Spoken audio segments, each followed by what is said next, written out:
the TLMC 21 winners.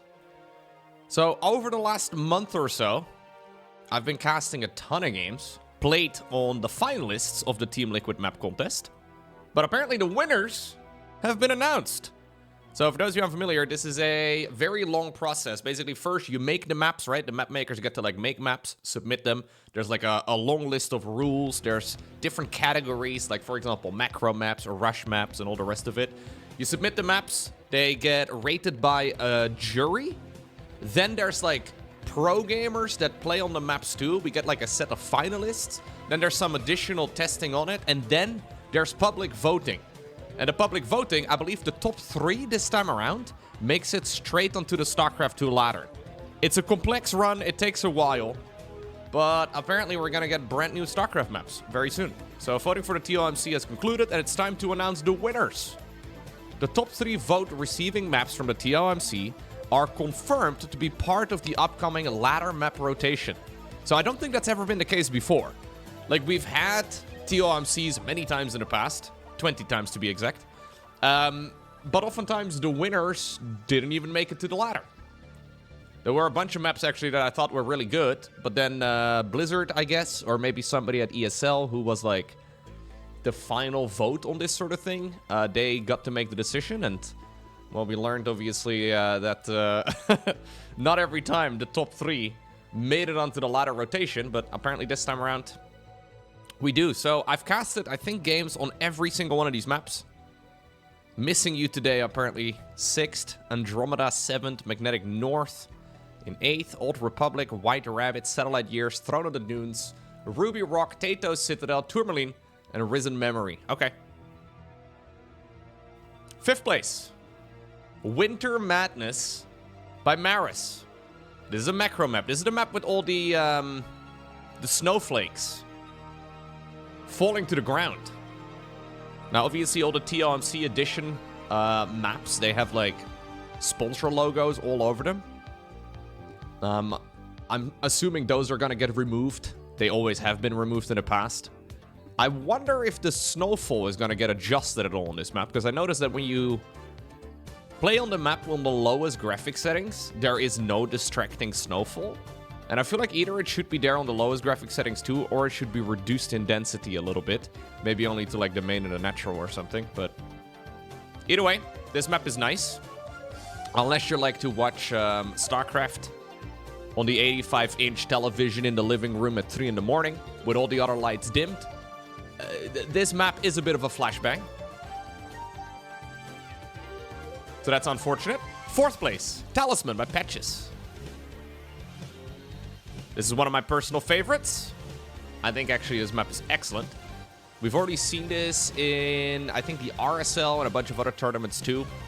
Outside of the finalists. This map is actually a little bit older, I think, than some of the other finalists. But either way, it's the map with the rocks right over here, and then the skinny mineral field over here, and the worker-only path with a little slide down over here on the right. Obviously, it's mirrored as well on the other side. This map creates a lot of interesting dynamics, I think, because if you decide to expand over here first, these rocks turn out to be very critical. You can push to the other gold base, or semi-gold base, a little further up. Yeah, I think this map is excellent.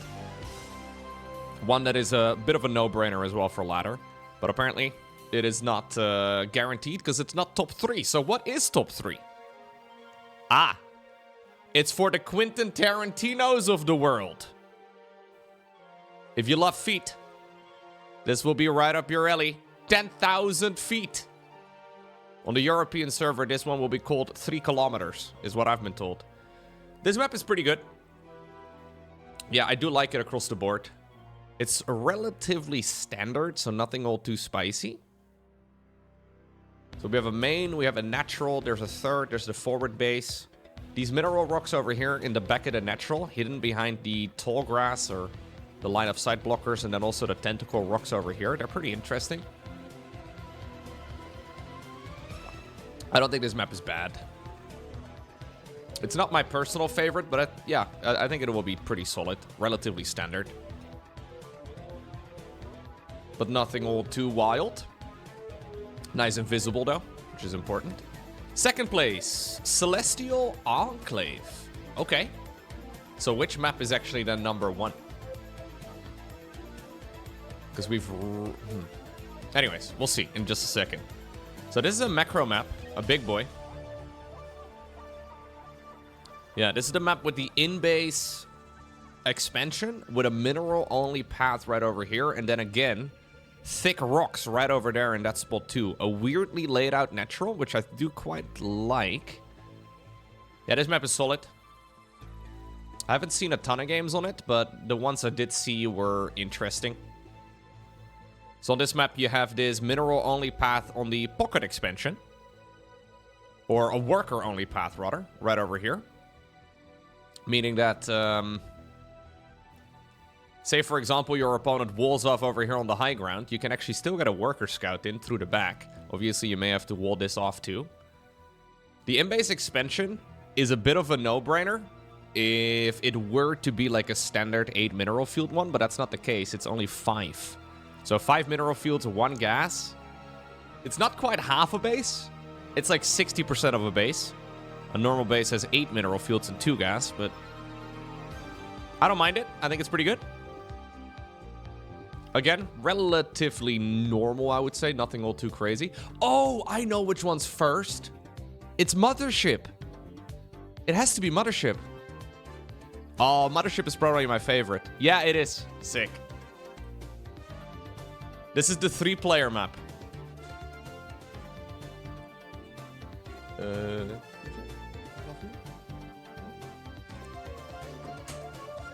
This map is nice. I've always liked this one.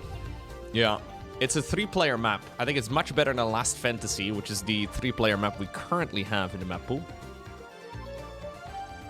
Yeah, this map is neat. I don't know if it's going to be balanced, but it's nice. So, Killer Smile, yeah, got both 3rd as well as 1st place. Protoss finally won a Premier tournament, dude. It's the TLMC, but still. Protoss actually has been winning a lot of tournaments. A lot of Premier ones, too. Anyway, this map is nice. Very cool. Yeah, I don't disagree. I wonder which other ones are going to be added in. Honestly, I think Talisman is a no-brainer just because it creates a lot of strategic variety. I think Winter Madness is okay. It's not bad. It's not terrible. It's pretty damn good, actually. I thought honestly, I think most of the finalists were relatively standard and straightforward. Yeah, I think the ones that are probably the more spicy ones are also the ones that people voted on. Which honestly is a big deal, right? It's like one of the reasons why public vote, I guess, was never used much in the past is the fact that people thought, but what do the community members know about good map design? It's this weird, like, sense of superiority where people are like, what do the plebs know about map picks for tournaments? But ultimately, right? Even if that were to be the case, the only reason that StarCraft still exists in 2025 is because people like to watch.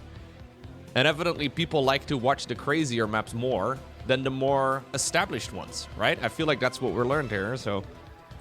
Wow, in my mind, more crazy maps, more better. Let's see what the Reddit has to say. I like 5th place the best. 2nd place map is my least favorite. I'm excited Mothership got in. It's a very cool concept. All of these maps are pretty cool. Definitely need to include more into the ladder besides just 3. Oh, yeah. The remaining 6 will also be picked from the finalists. Oh, really? Okay. So we're gonna get 9 new maps. The other 6 maps will be 3 from the pro player vote, and then 3 from the tournament organizer vote. Ah. So Wardy is basically going to be, I think, the main guy to look for. I think that's a really good system. There's probably a few more people than Wardy, but... So we get the map organizer... Sorry, you get the tournament organizer, public vote, and then pro gamer vote. Yeah. No, I don't disagree. I think that's a pretty dang good system. If we're gonna be doing everything based on community, I think this is the right way forward. Yeah, nice. So thanks again for voting. I look forward... Honestly, I didn't vote this time. Normally I do vote. Are you allowed to complain about maps? Just like politics, can you complain about maps if you don't vote?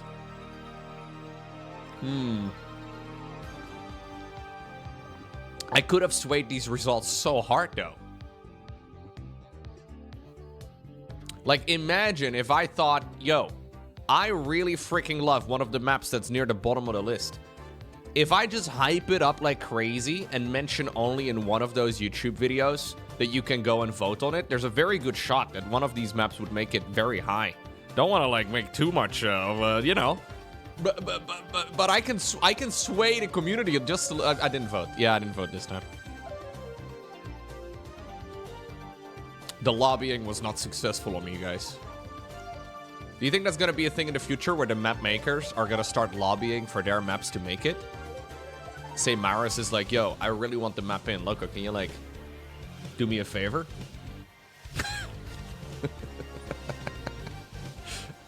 Maybe if StarCraft 2 was a bigger game, that would be... There is a little bit of money on the line for this. I don't know exactly how much, but I think there's a few $1,000. Is it possible to ask Blizzard to give us more map vetoes? I think it's okay to get one more veto. Yeah, I agree. The current amount of vetoes you can get on the ladder are based on the fact that we had 7 maps for the longest time. And now that we have a... Sorry, now that we have a 9 map pool for a while, I think it's fair. Here's Killer Smile, or Killer's Mile. Glad Mothership took first place. Map took insanely long to decorate and adjust everything to be as asymmetrical as it can reasonably be. 10,000 feet will look different with a more realistic looking natural decoration courtesy of Avex, another map maker, who lent me his expertise in art design and only left me to do small touch-ups. Oh, sick. I'm very happy that the voting actually guarantees the winner goes to the ladder. Not because my maps did well, but because it makes the vote actually have meaning. Yeah. I 100% agree. So we had a bunch of other maps like Data Sea, Solaris, Ley Lines, Torches, and Reclamation, which is pretty cool. Patches has had a whole lot of maps as well on the ladder. Maris also has had a whole lot of maps on the ladder. Cool. I'm excited for this.